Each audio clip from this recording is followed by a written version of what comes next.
24 फरवरी को CBSE class 12 के हुए इंग्लिश पेपर के क्वेश्चन को आप देखेंगे तो पता चल जाएगा और एक लाइन में आप जवाब देंगे कि सीबीएसई खेल गया है। क्वेश्चन आसान था, लेकिन अनसीन पैसेज वाला reading section lengthy and tricky था। वहीं पर राइटिंग सेक्शन आसान होने के बावजूद स्टूडेंट को कंफ्यूजिंग लगे हैं, और जो लास्ट में लिटरेचर सेक्शन था वो ओके ठीक था, लेकिन लिटरेचर सेक्शन के जैसे ही क्वेश्चन के अंदर देखेंगे तो आपको अच्छी तरह से पता चल जाएगा कि एक क्वेश्चन इतने भी आसान नहीं है जैसा कि स्टूडेंट पढ़ के नहीं गए या एक महीने में सोचे होंगे कि हम पढ़ के गए और उनके एग्जामिनेशन बहुत ही अच्छे आएंगे। सेक्शन सी लिटरेचर का जैसा कि मैंने कल प्रेडिक्ट किया था वैसा ही था, लेकिन इसमें जो क्वेश्चन थे वे काफी कंफ्यूजिंग नेचर के थे। तो कुल मिला के जो बोर्ड एग्जामिनेशन हुए और आंट जेनिफर टाइगर से मैंने कल बताया था वो क्वेश्चन आया, तो ये पता चल जाएगा कि स्टूडेंट के लिए बहुत आसान होने के बावजूद काफी हद तक कंफ्यूजन क्रिएट कर रहा था।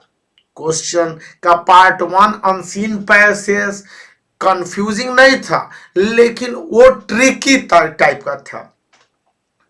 सेक्शन 2 राइटिंग वाला वो भी ये थी डिफिकल्ट नहीं था, लेकिन वो लेंदी था।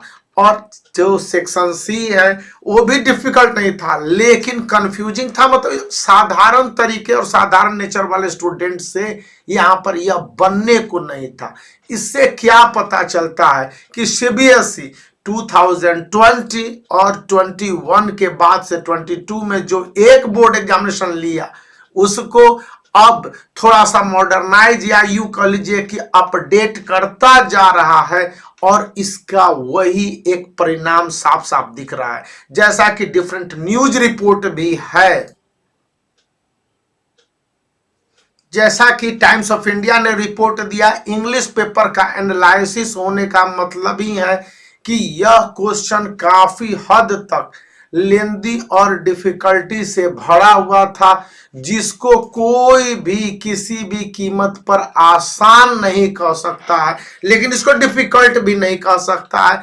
जो आपके ये रिपोर्ट देखने को मिल रहे हैं और ये रिपोर्ट स्पष्ट रूप से बताते हैं कि सीबीएसई क्लास 12 के स्टूडेंट के लिए इस बार मार्किंग इतना आसान नहीं होना है। मतलब क्वेश्चन ही इस तरह के आए हैं कि जिसमें स्टूडेंट को काफी दिक्कत का सामना करना पड़ा है। और एक सबसे बड़ी बात सामने आई है जो इस रिपोर्ट में कहा जा रहा है कि टाइम ही पर्याप्त नहीं हुआ। 3 आवर एंड 15 मिनट्स जो मिले सो मिले, लेकिन ये इतने पर्याप्त नहीं थे। जिन स्टूडेंट ने इन टाइम में कहा कि हमने लिख दिया है, एक्चुअली में अभी क्वेश्चन पेपर के एनालिसिस के साथ मैं आंसर की भी दिखला दे रहा हूं, पता चलेगा कि इतने डिफिकल्टी लेवल को उनका सामना करना पड़ा कि कुल मिला के सिचुएशन काफी हद तक आउट ऑफ कंट्रोल हो गया है। देखिए यहाँ पर रिपोर्ट है कि स्टूडेंट के लिए क्वेश्चन लेंदी नहीं था, लेकिन उसके आंसर ही नहीं मिल रहे थे, या जो बनाने का प्रोसेस था वही बहुत हद तक कंफ्यूजिंग भरा था। और जब ये कंफ्यूजिंग बड़ा टीचर के लिए महसूस हो रहा है तो साधारण स्टूडेंट के बस की बात ही क्या है जब उन्हें पता ही नहीं चलेगा। आगे का रिपोर्ट देखते हैं।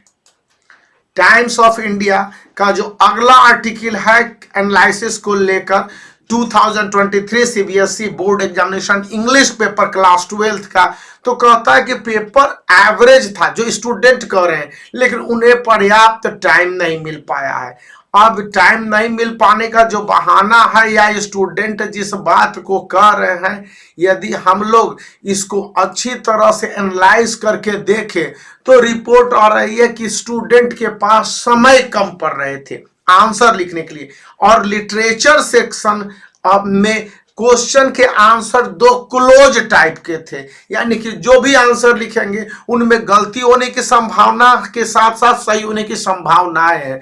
और उसमें बताया जा रहा है कि जो भी एनालॉग बेस्ड क्वेश्चन थे वे ओवर यूज थे, वहीं पर जो आपके बोर्ड एग्जामिनेशन है सुपर इजी था, लेकिन इसके जो आंसर निकल के आ रहे हैं वो काफी हद तक स्टूडेंट को बता रहे हैं कि वो ओवर वैल्यूड, या ये कह लीजिए कि स्टूडेंट के लिए काफी परेशानी का सबब खड़ा कर देंगे। अब जो क्वेश्चन के आंसर हैं जिसको मैंने आपको शुरुआत में दिखलाया है उसे देख लीजिए, ये स्क्रीन पर आप पॉज करके देख पाएंगे बहुत अच्छी तरह से एक एक क्वेश्चन के इन डिटेल आंसर है। आप मैच कर लेंगे, जो आपके हिसाब से सही होगा उसको भी देख लेंगे, क्योंकि यही उस क्वेश्चन के आंसर हैं जो आज सीबीएसई ने अपने नॉर्थ जोन में पूछा था। इसके 4 या 5 फॉर्मेट है, ये अलग अलग पार्ट या सेट भी हो सकते हैं। तो देख लीजिए, अगर यही क्वेश्चन आपको आए हैं तो उसके आंसर इन डिटेल दे दिए गए हैं, और जब आप इस पूरे आंसर को देखेंगे तो बनाने में जिस तरह से हम लोगों को परेशानी हुई है और जो डाला गया है ये साफ साफ बताता है कि CBSE class 10th and class 12th के स्टूडेंट के लिए इस बार थोड़ा सा इंग्लिश डिसीसिव होगा, और बहुत हद तक टोटल जो मार्क्स स्कोरिंग हो गया इतना आसान नहीं दिख रहा है। और ये आंसर को मैच कर लेंगे, चूंकि इतने आंसर हैं और इसको बता पाना मुश्किल है इस समय, क्योंकि लंबा वीडियो हो जाएगा और जनरली मैं साधारण वीडियो बनाता हूँ। तो यही है, और इसको देख रखेंगे। Bye for now. वीडियो को आप लाइक कर सकते हैं, चैनल को सब्सक्राइब भी।